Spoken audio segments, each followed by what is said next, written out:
À l'ordre, s'il vous plaît, la Commission des relations avec les citoyens reprend donc ses travaux. Nous recevons donc Sherbrooke Innopol avec 3 de ses représentants. Bienvenue à la Commission des relations avec les citoyens. Donc, vous allez bénéficier d'une période de 10 minutes, non seulement pour vous présenter, mais bien évidemment pour présenter vos propos, votre mémoire en résumé, j'imagine. Après ça, on va tout simplement poursuivre avec une discussion avec les parlementaires. Alors, le 10 minutes commence maintenant. Merci, Madame la Présidente. Madame la Ministre, Mesdames et Messieurs les députés, bonjour. Mon nom est Sylvain Durocher. Je suis le directeur général de Sherbrooke Innopol. Aujourd'hui, je suis accompagné par mes collègues, Madame Myriam Gagnon-Couture, conseillère en attraction et rétention des talents, ainsi que de Madame Anne-Marie Côté, chargée de projet en rétention des étudiants diplômés. Sherbrooke Innopol est une des 3 organisations de développement économique de la ville de Sherbrooke.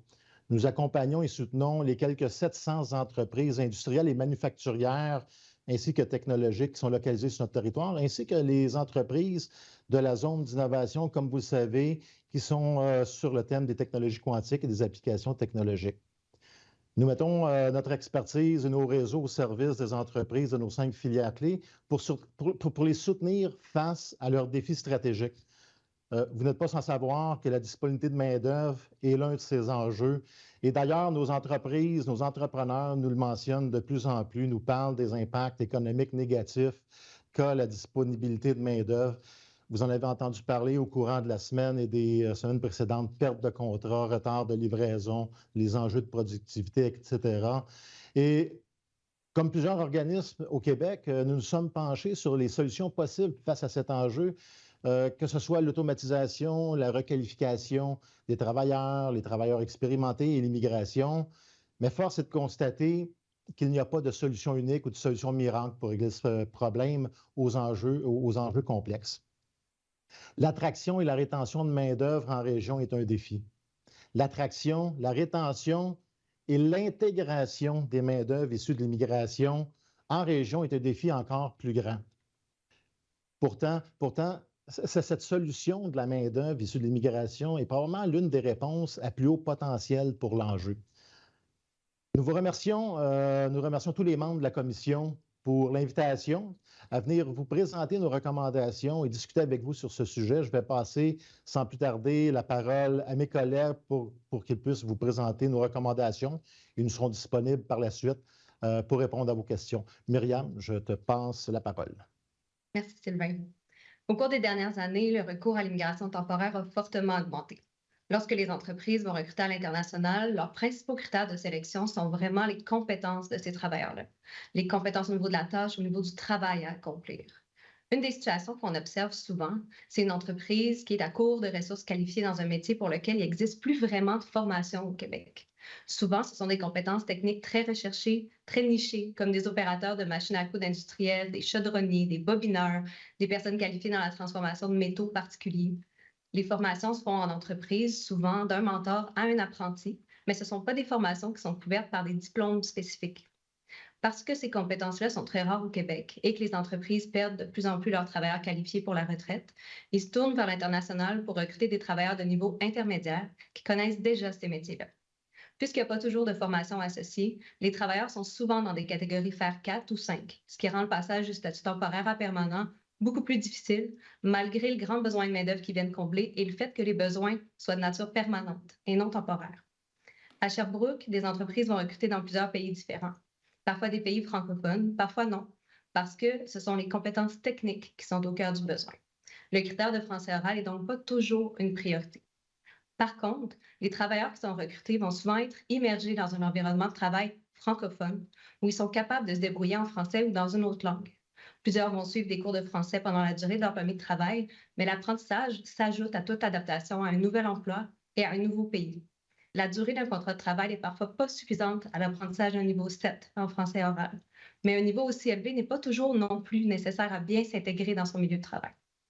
En région, on est loin d'avoir la même réalité linguistique que dans les métropoles et la très grande majorité des milieux de travail utilisent le français comme langue commune. On pense donc que le critère de compétence de français pourrait être réduit quand une demande de résidence permanente est faite en région par un travailleur étranger temporaire, en s'appuyant sur le fait que l'immersion francophone va être plus grande et va naturellement combler l'écart. Ça pourrait même être un facteur qui favorise l'établissement durable des personnes immigrantes en région.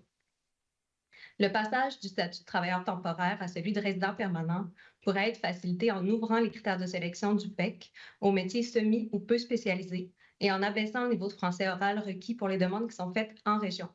La durée de traitement devrait aussi être équivalente à ce qu'on retrouve dans les autres provinces. Il y a aussi des enjeux qui se présentent dans le recrutement de talents hautement qualifiés. Sherbrooke a récemment été choisi pour établir le développement d'une zone d'innovation dans le secteur quantique. À ce niveau-là, on est en compétition mondiale pour les meilleurs talents. Si nos critères de sélection à l'immigration permanente sont trop restrictifs, ça influence négativement l'attrait de ces zones-là pour les talents mondiaux. Au niveau des hautes technologies, on se prive de talents très en demande si on doit se restreindre à recruter dans des pays francophones ou francotropes. Pour miser sur nos forces, on croit qu'il est important de faciliter l'immigration permanente des talents d'exception qui vont soutenir le développement des zones d'innovation du Québec dans des secteurs porteurs d'avenir. Le critère de maîtrise du français ne devrait pas, selon nous, être un frein à l'attraction des talents des zones d'innovation. Un autre défi auquel on fait face, c'est l'installation durable des travailleurs en région, peu importe leur niveau de qualification. Certains vont préférer faire leur demande de résidence permanente dans une autre province ou aller vers les métropoles. La rétention des personnes immigrantes en région pourrait vraiment être facilitée s'ils pouvaient s'y installer avec leur famille pendant leur contrat de travail temporaire. Ça augmenterait la probabilité qu'ils demeurent dans la région lors de l'obtention de la résidence permanente. On pense qu'il serait juste de miser sur la venue des familles, ainsi que sur l'employabilité et la francisation des conjoints dans les programmes d'immigration temporaire, particulièrement pour les demandes faites en région. Sur la question des niveaux d'immigration, les personnes en statut temporaire qui sont recrutées par nos entreprises sont déjà sur le territoire, ils sont déjà en emploi, mais ils ne sont pas comptabilisés présentement dans le calcul de la capacité d'accueil du Québec. Alors que ce sont des personnes qui occupent un logement, qui utilisent les services, qui s'adaptent depuis plusieurs mois à la culture québécoise. On est d'avis qu'il faudrait soit tenir compte du nombre de travailleurs étrangers temporaires dans la capacité d'accueil et la revoir à la hausse, soit ne pas en tenir compte dans la capacité d'accueil, mais ne pas non plus les comptabiliser dans les cibles d'immigration permanente, de la même façon qu'il est proposé de le faire pour les étudiants internationaux dans le scénario 1 de l'orientation 12. Sur ce, je laisse la parole à ma collègue, Mme Cook. Merci beaucoup. Donc, Sherbrooke, c'est une ville étudiante en importance au Québec qui compte plus de 40 000 étudiants au niveau postsecondaire. Depuis 2017, on multiplie les initiatives qui visent l'attraction et la rétention des étudiants. Le fait d'avoir des étudiants de partout dans le monde est une des solutions privilégiées par les établissements d'enseignement pour combler certaines cohortes de formation. En ce moment, les institutions scolaires travaillent ensemble pour améliorer leurs pratiques en matière d'intégration, d'attraction, d'accueil et de rétention des étudiants internationaux. Ça démontre comment on souhaite bonifier l'expérience de ces jeunes et aussi en attirer davantage. À Sherbrooke, on a la particularité, la force d'avoir une offre éducative bilingue du primaire jusqu'à l'université et ça nous permet d'attirer encore plus d'étudiants internationaux parce qu'on rejoint des étudiants francophones, mais aussi des étudiants non francophones qui viennent étudier dans des formations porteuses et qui atténuent les enjeux de main-d'œuvre qu'on connaît. Ces étudiants sont nombreux à vouloir participer à nos activités de réseautage avec les entreprises. On sent bien leur souhait de travailler, de rester au Québec et que leurs études s'inscrivent dans un projet de vie. On croit que les étudiants étrangers qui fréquentent des établissements anglophones font eux aussi partie de la solution à la rareté de main-d'œuvre. Quand ils ne maîtrisent pas le français, nous sommes d'avis que nous pourrions leur offrir un incitatif sous forme de bourse de francisation afin qu'ils atteignent un niveau satisfaisant à leur diplomation. Ces établissements comptent également des étudiants bilingues qui maîtrisent très bien le français, qui devraient avoir accès à la résidence permanente sous les mêmes conditions que les étudiants des institutions scolaires francophones. Vu l'importance du français pour se trouver un travail et la motivation des jeunes à s'intégrer à la communauté d'accueil, on est confiant qu'ils se franciseront rapidement s'ils ont besoin de le faire, évidemment. Comme dans le cas des travailleurs étrangers temporaires, on recommande aussi de baisser le critère de français lors de la demande du CSQ, autant pour l'étudiant que pour la personne conjointe lorsque la demande est faite en région. L'objectif, c'est de s'assurer que les gens pourront concrétiser plus rapidement leur projet d'installation.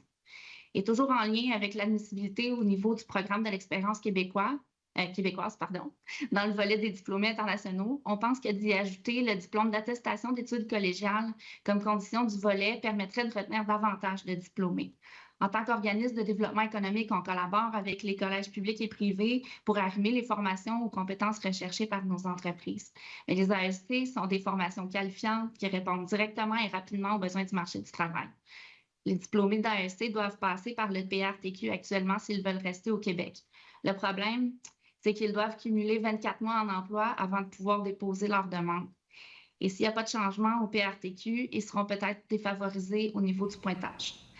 En donnant l'occasion aux détenteurs d'une AEC de bénéficier du PEC dans le volet des diplômés internationaux, ils pourraient passer du stage à un emploi et entreprendre des démarches pour rester au Québec. En terminant, on a la capacité de retenir davantage de diplômés internationaux et l'aide du gouvernement est essentielle pour faciliter leur processus d'immigration afin de les inclure de façon durable à notre société. C'est pourquoi nous recommandons...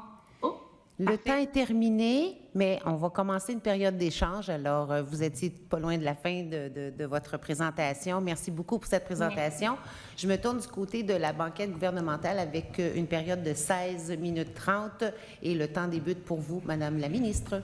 Merci beaucoup, Madame la Présidente. Alors, merci à vous trois pour cette prise de parole et cette participation aux échanges entourant un thème de grand intérêt, de grande importance pour le Québec et pour la région, notamment de Sherbrooke. Donc, un grand merci de prendre part et de partager votre expérience, expertise.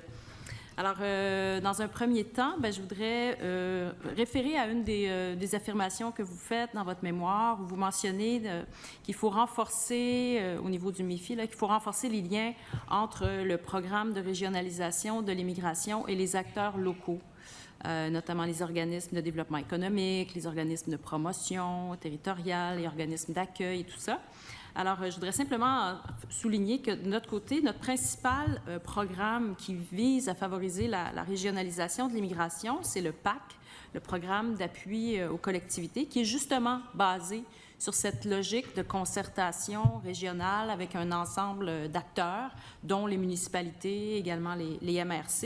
Les OBNL même sont admissibles à ce programme-là. Et en ce moment, en Estrie, il y a pas moins de 19 ententes PAC qui ont été signées. Donc, et ça totalise presque 4 millions de dollars, dont 8 ententes avec la ville de Sherbrooke, là, spécifiquement. Donc, on est déjà, je dirais, passablement actif sur ce volet-là. Je me demandais si vous aviez, en fait, d'autres recommandations, des suggestions d'actions, d'initiatives qui permettraient de compléter notre effort en matière de régionalisation. Oui, effectivement, le programme de régionalisation est hyper important pour la région. C'est vraiment un super programme qui bénéficie vraiment des programmes qui sont mis en place. En fait, quand je dis qu'on pourrait améliorer la collaboration au niveau des programmes de régionalisation d'immigration, il y a 2 points que je vois qui seraient principaux. Le premier, c'est vraiment la visibilité de ces programmes-là, la promotion de ces programmes-là. C'est assez rare qu'on parle à une entreprise et qu'elle connaît les programmes de régionalisation malgré tous les efforts qui sont mis à en faire, là. Donc, vraiment, les efforts de promotion de visibilité, je pense que ça serait un point important. L'autre point, ça serait au niveau de l'accueil et de la relocalisation des personnes qui passent par ces programmes-là. Je sais que les personnes qui s'occupent directement du programme de régionalisation de l'immigration sont présentement pas financés pour assurer l'accueil et la relocalisation des personnes qui sont déplacées. Donc, ils doivent soit faire affaire avec d'autres partenaires ou diriger les personnes, soit il y a Accompagnement Québec qui peut aider parfois, mais ce morceau-là, parfois, manque un petit peu et est fait à géométrie variable, malheureusement, alors que ça a vraiment une grosse incidence sur la rétention des personnes en région lorsqu'ils arrivent. D'accord. Merci.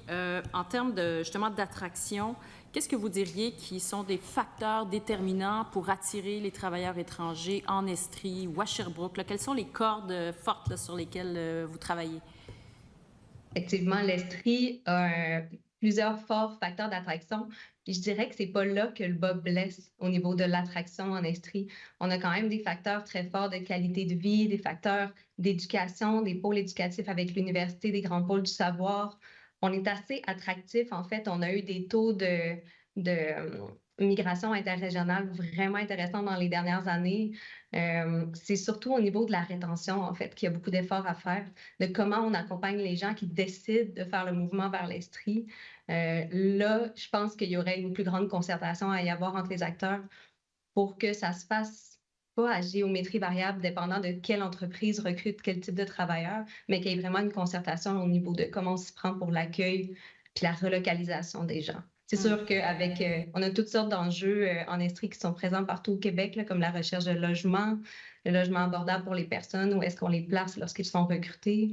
Mais je pense vraiment qu'il y aurait des possibilités, là, si on était un peu plus concerté dans la région au niveau de l'accueil, de la relocalisation, la rétention serait meilleure, puis on pourrait bénéficier encore plus de notre grande force d'attraction. Oui, la rétention, c'est un défi qui nous concerne tous. C'est l'affaire de tous aussi. Justement, je vais référer à un des exemples que vous avez amené durant votre présentation. Vous disiez que peut-être que ça serait intéressant de réduire les exigences en matière de français pour qui dépose une demande de résidence permanente, par exemple, en région. Donc, déjà, on a modulé nos exigences en français suivant le type de profession dont il est question. Mais là, vous verriez qu'on puisse réduire plus largement encore les exigences de français. Mais si on allait dans cette voie-là, comment est-ce qu'on pourrait s'assurer que les gens restent en région une fois leur demande traitée? Parce qu'il y a toujours la possibilité pour les gens de circuler. On ne peut pas leur imposer de rester en région. Donc, comment vous verriez la suite? Effectivement. Je pense que ça fait partie d'un tout. Pour privilégier la rétention en région, on a parlé d'accueillir les familles aussi, des travailleurs étrangers temporaires. Un établissement durable, un des facteurs les plus forts de l'établissement durable, en fait, c'est le fait qu'une personne va arriver avec sa famille, elle peut s'installer avec sa famille pendant un contrat de travail temporaire, par exemple. Donc, si on pouvait faciliter la venue des familles, ça jouerait en notre faveur. Également, le fait qu'une personne pourrait faire une demande via le programme de l'expérience québécoise avec des critères de français oral réduits en région. On pense que ça pourrait... C'est certain qu'après que la personne ait sa résidence permanente, on ne peut pas décider si elle reste en Estrie ou pas, mais si on met plusieurs incitatifs comme ça, comme le fait que la famille peut venir s'installer plus facilement en région, comme le fait que le français est moins élevé dans les critères en région, on vient mettre toutes les chances de notre côté de retenir la personne, le travailleur et sa famille dans notre région. Oui. Excuse-moi, je peux me permettre en complément. C'est certain qu'une fois qu'on commence à avoir des gens qui sont retenus, on crée une communauté qui va nous faciliter par la suite l'accueil des autres personnes. Donc, si on peut créer cette dynamique-là ou l'intensifier, ça va nous aider énormément dans la rétention. Donc, vous croyez à l'effet de groupe et d'entraînement et de rétention de la communauté, des réseaux? Absolument. Pour avoir voyagé en Europe, on voit des fois des regroupements de Québécois ou de Gaspésiens ailleurs en province. Donc oui, cet effet de groupe-là est extrêmement important. Tout à fait. Donc, ça a son effet, mais bon, on va vouloir s'assurer aussi d'avoir des mesures qui donnent des pleins effets. Donc, vous recommandez de diminuer globalement parlant là, les exigences de connaissance du français. Bien, de notre côté, on est d'avis que la connaissance du français, c'est un vecteur d'intégration et de rétention même, parce qu'on voit beaucoup d'écarts, un écart de 30 points même entre les taux de rétention de ceux qui maîtrisent le français en comparaison de ceux qui ne connaissent que l'anglais. Donc, un écart très, très important, 46 % versus 76 %. Alors, comment est-ce que vous verriez, si on réduit les exigences en matière de connaissance du français, qu'on puisse retenir tout de même les gens, puis quel rôle vous voyez pouvoir assumer en ce sens-là? Et voilà. Effectivement. Je veux juste commencer, je te passe la parole après. Avec le programme de l'expérience québécoise, on pense, présentement, c'est un niveau 7 qui est requis de français oral. On pense que si on passe à un niveau 5, c'est quand même pas de mettre les personnes dans l'embarras dans leur milieu de travail. C'est quand même un niveau qui permet de bien s'exprimer en milieu de travail. On pense aussi, en fait, en région, l'immersion francophone est beaucoup plus forte que dans la métropole. Donc, ce qu'on pense, c'est que l'écart va être comblé un peu naturellement par l'entourage de la personne, par le fait qu'il y a plus de personnes diversifiées qui vont parler différentes langues et l'immersion francophone va être aussi plus forte. Je vais passer la parole à Anne-Marie. Merci, Myriam. Oui, c'est ça. Dans le fond, dans le cas des étudiants internationaux, je pense par exemple aux étudiants internationaux qui fréquentent l'Université Bishops.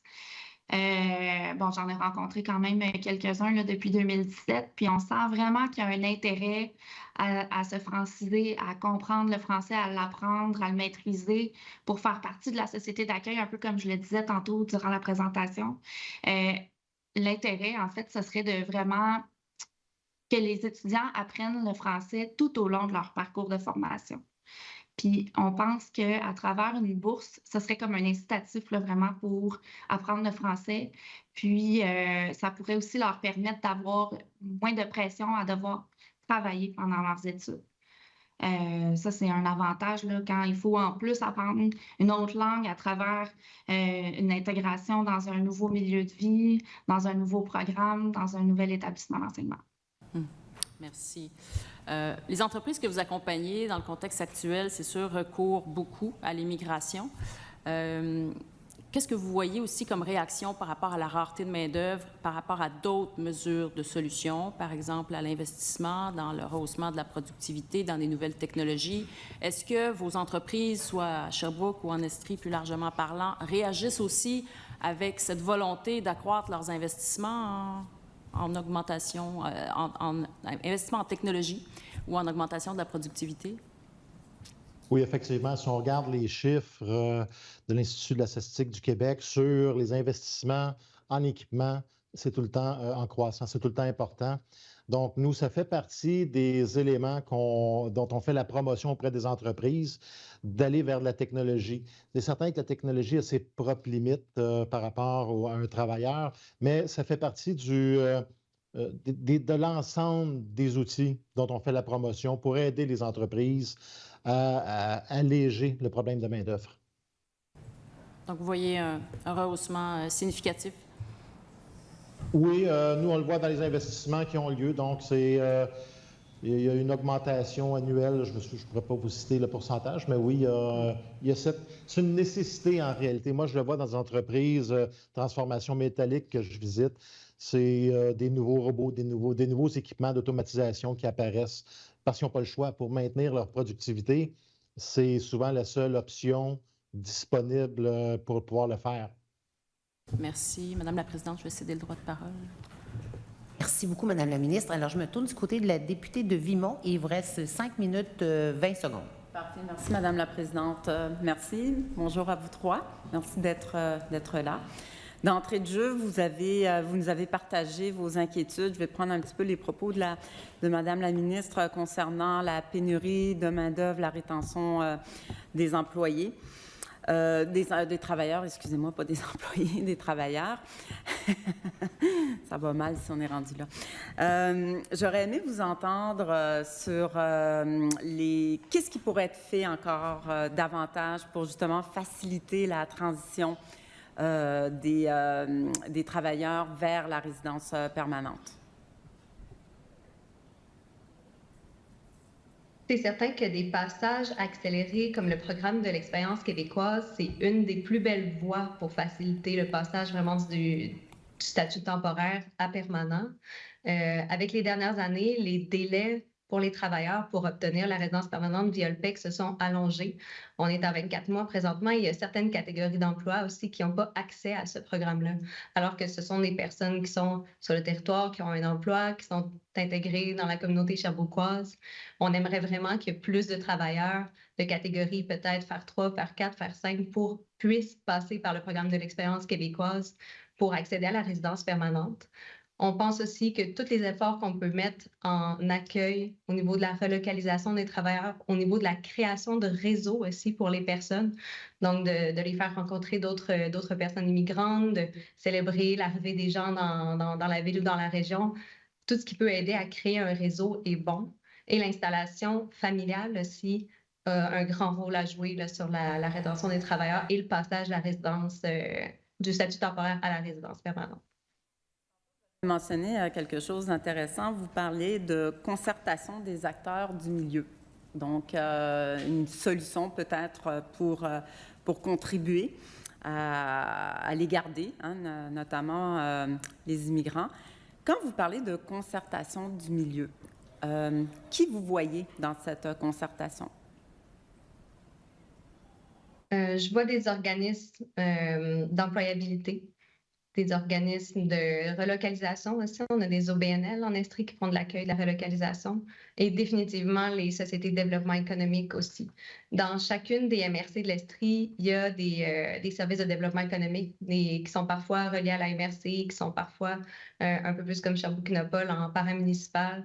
C'est difficile parfois de concerter nos actions parce qu'on n'agit pas toujours tous au même niveau, où on agit sur des priorités qui sont différentes. Donc, si on était capable de se parler un peu plus, de se concerter, d'utiliser peut-être des PAC, par exemple, de façon conjointe, je pense qu'on serait capable d'avoir un plus grand impact sur nos milieux. Quelque chose que vous pourriez faire? Définitivement. Vous avez, j'imagine, déjà sondé un peu vos membres là-dessus? Sur des possibilités de collaboration? Oui. C'est sûr que pour les entreprises, plus il y a d'acteurs qui travaillent ensemble, puis plus l'impact est grand, mieux c'est pour elles. Donc, c'est sûr que si on peut mieux utiliser les programmes et l'argent qui est investi dans les priorités des entreprises, comme par exemple la rétention, la relocalisation des travailleurs, la création de réseaux, ça pourrait faire une belle différence. Tantôt, vous avez mentionné que Sherbrooke, c'est un peu le berceau là, des étudiants, la ville. Au niveau des logements, on parle de pénurie de main-d'œuvre, mais on peut parler aussi de la pénurie des logements, qui est une réalité. Comment vous envisagez cet aspect-là si vous voulez garder justement l'immigration chez vous? C'est certain que la rareté de logement, c'est un enjeu, je pense, pan-québécois.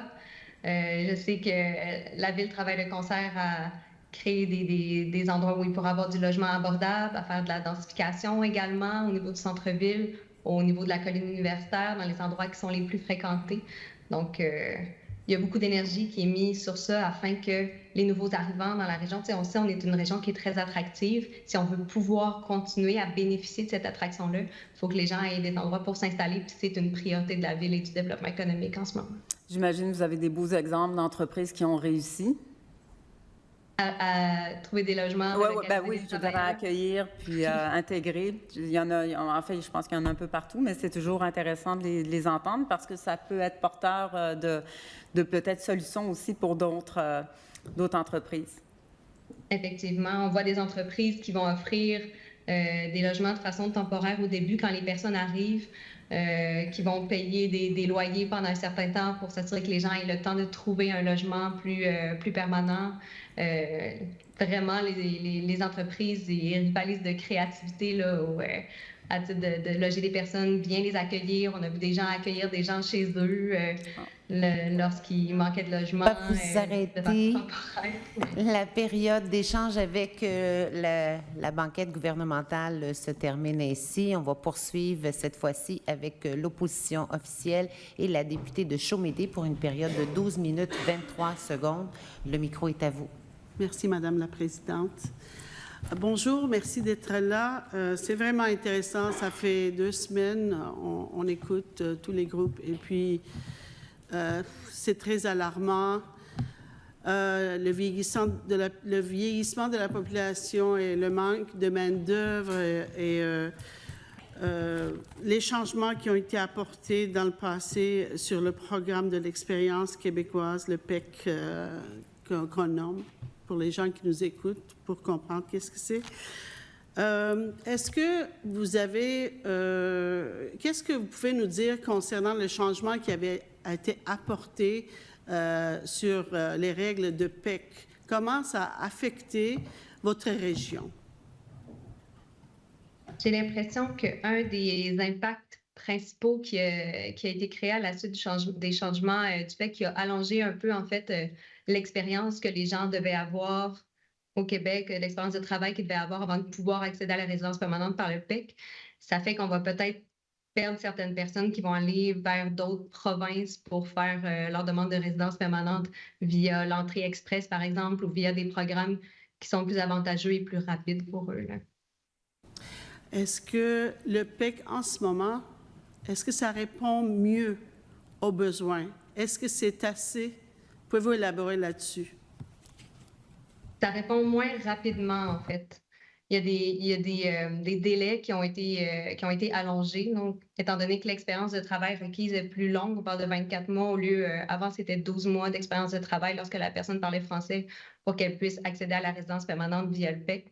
Maintenant, on a doublé les délais, donc c'est certain que ça laisse les personnes sous un statut temporaire un peu plus longtemps. C'est des situations où les gens sont un peu plus vulnérables, où ils ont un permis de travail fermé, peuvent travailler pour un seul employeur. Donc, c'est sûr que s'ils peuvent accéder à la résidence permanente par une autre porte qui est plus rapide, ben, c'est possible qu'on perde des gens au Québec qui vont faire une demande de résidence permanente ailleurs si c'est plus rapide. Quelle est votre position sur les permis fermés? Par rapport à des permis de travail ouverts, je sais qu'il y a certaines instances qui ont parlé d'avoir des permis de travail ouverts pour les travailleurs étrangers temporaires. Est-ce que c'est un peu... Oui, OK. exact. En fait, c'est sûr que c'est une idée qui est alléchante pour les travailleurs étrangers temporaires d'avoir un permis de travail ouvert. Par contre, on pense que pour les employeurs, en fait, c'est certain que ça ne serait pas quelque chose de bienvenu parce que les entreprises mettent énormément d'efforts, de temps, d'argent dans le recrutement de travailleurs étrangers temporaires. Un des incitatifs à aller chercher des travailleurs étrangers temporaires, c'est le fait que cette personne-là, lorsqu'elle arrive, a un permis de travail fermé pour la durée de son permis, qui est d'environ 2 ans habituellement. Donc, l'entreprise s'assure que lorsqu'elle va recruter une personne à l'étranger avec les bonnes compétences, exactement ce qu'elle a besoin pour combler ses besoins de main-d'œuvre, au moins, elle s'assure d'avoir une personne qui est stable dans l'entreprise pour 2 ans pour la durée du permis de travail fermé. Donc, pour les entreprises qui vont recruter à l'international, le fait que des travailleurs aient des permis de travail ouverts au niveau temporaire, ça serait très difficile à accepter d'après moi. Puis comme on parle d'une période de 2 ans, il faut se demander un peu aussi à quel point les travailleurs ont besoin d'une mobilité pendant le temps de ce permis-là. C'est également... c'est également au niveau du permis de travail. Ouais, au niveau du permis de travail fermé, c'est clair pour les entreprises, ça serait très difficile à accepter. Oui. Puis d'ailleurs, je peux me permettre, c'est quand je fais mes visites industrielles, c'est une des choses que j'entends, cette crainte-là qu'un employé puisse partir parce que les entreprises investissent beaucoup de temps et d'argent pour pouvoir y arriver. Donc, c'est une solution à un problème important pour eux, donc pour ces entreprises-là. Donc, elle espère bien pouvoir bénéficier des gens qui sont allés recruter à l'international. Il existe également un permis de travail ouvert pour travailleurs vulnérables. Donc, c'est pas non plus comme si les travailleurs qui étaient dans une situation où ils pouvaient vivre, par exemple, de la violence ou qui étaient de la négligence en emploi, c'est pas comme s'il n'y avait pas non plus une porte de sortie vers laquelle se tourner, là. Donc, on prend quand même bien en charge les travailleurs qui ont besoin d'un permis de travail ouvert en ce moment-là. Est-ce que est-ce que vous trouvez que vous avez la flexibilité de la part de MIFI lorsqu'il y a besoin pour apporter ces changements-là qu'on en parle? Est-ce que ça se fait rapidement? Est-ce qu'on est capable de le faire ou la personne doit retourner chez lui? J'ai pas personnellement vu beaucoup de situations comme ça où un travailleur devait aller faire une demande de permis de travail ouvert pour travailleurs vulnérables. Je sais qu'il y a quand même une grande discrétion qui est laissée à l'agent qui reçoit la demande de décider si la personne se le voit attribuer ou non. Je crois que c'est assez rapide aussi dans des cas où le jugement est assez facile à porter, là. Vous avez parlé de le niveau de français, les prérequis. Vous avez parlé certaines fois que c'était élevé, de réduire, et certaines fois vous avez mentionné aussi que vous avez amené des travailleurs allophones ou un peu d'anglais, mais qu'ils apprennent ici. Ma question, c'est quoi votre demande exactement à la ministre? C'est d'enlever complètement, parce que c'est vraiment important, le Québec est la seule province en Amérique qui est francophone, donc pour nous, c'est important que les personnes qui viennent ici parlent français. Donc, enlever ces prérequis, est-ce que c'est ça que vous demandez, qu'on enlève ça, et pour quel cas? On ne demande pas d'enlever les critères de français. On propose simplement d'abaisser les critères de français lorsque les demandes pour le programme de l'expérience québécoise sont faites en région, en dehors de la grande région métropolitaine de Montréal. Donc, comme on le disait dans la présentation, puis je le souligne, ce n'est pas notre intention de demander de ne pas tenir compte de ce critère-là. Par contre, en région, les entreprises sont très francophones et c'est un vecteur d'apprentissage extrêmement important pour les travailleurs qui arrivent ici. Donc, c'est l'idée derrière tout ça, c'est que dans le milieu de travail francophone, dans les villes qui sont aussi beaucoup plus francophones que la métropole en général, ça devient des vecteurs d'intégration, des vecteurs d'apprentissage qui sont extrêmement importants. Je comprends. Moi, étant immigrante, je l'ai déjà dit la semaine dernière, lorsqu'on est venu, on ne parlait pas le français, ni ma mère ni mon père. Ma mère a pris des cours de français, mon père devait travailler. Donc, je comprends qu'une fois ici, les immigrants veulent apprendre la langue de la province. Je comprends ça. Donc, vous trouvez que, en d'autres mots, c'est trop élevé. Il faudra réduire, pour le pointage, réduire le niveau de français afin que ces travailleurs arrivent et enrichir notre province. C'est bien ça? Exact. Exactement. Je pense qu'on le voit d'une façon peut-être en gestion des priorités. Je pense qu'on a vraiment comme idéal là, d'amener les personnes immigrantes finalement à apprendre le français avec des incitatifs plutôt que de les obliger ou de les contraindre à avoir un niveau qui répond tout de suite là. Donc, on veut vraiment avoir une culture plutôt où est-ce qu'on encourage le français plutôt qu'on oblige, là, finalement, on contraint les gens à parler français. Là. Vous voulez nourrir... Oui. Continuez, s'il vous plaît. On veut nourrir la culture. Puis aussi, avec, tu sais, à Sherbrooke, on a 5 organismes qui offrent des cours de francisation.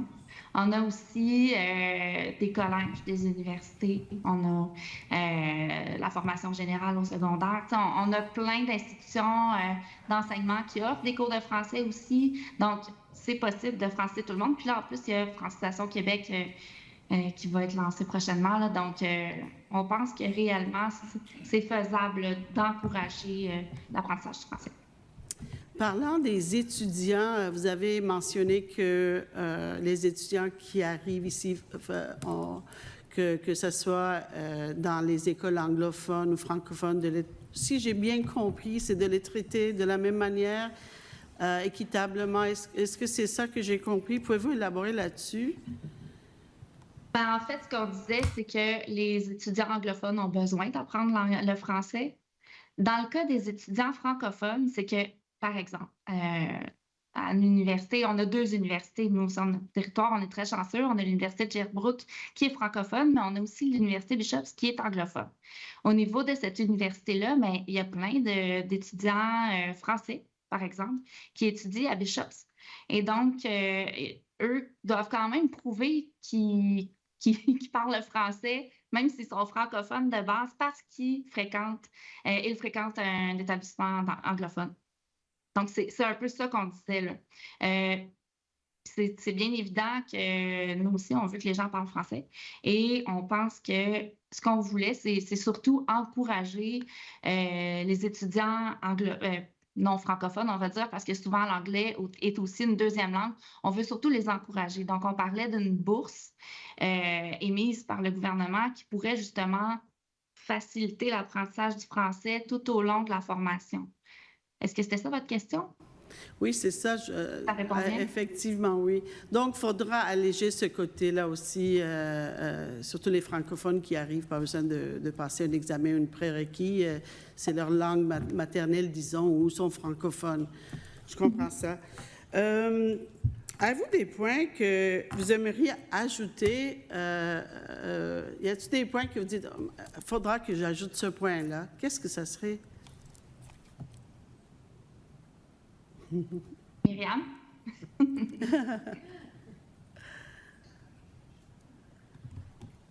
Je pense...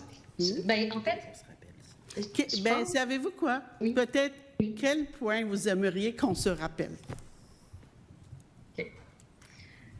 Je pense qu'il y a beaucoup de choses qu'on peut faire pour optimiser la rétention des personnes immigrantes dans nos régions. On en a vraiment besoin. En ce moment, Service Québec a établi des cibles pour différentes tranches de la population qui devraient combler les postes vacants dans les prochaines années. Au niveau des personnes immigrantes, Service Québec dit que ça devrait être 22 des postes à combler dans les prochaines années qui devraient être comblés par des personnes immigrantes.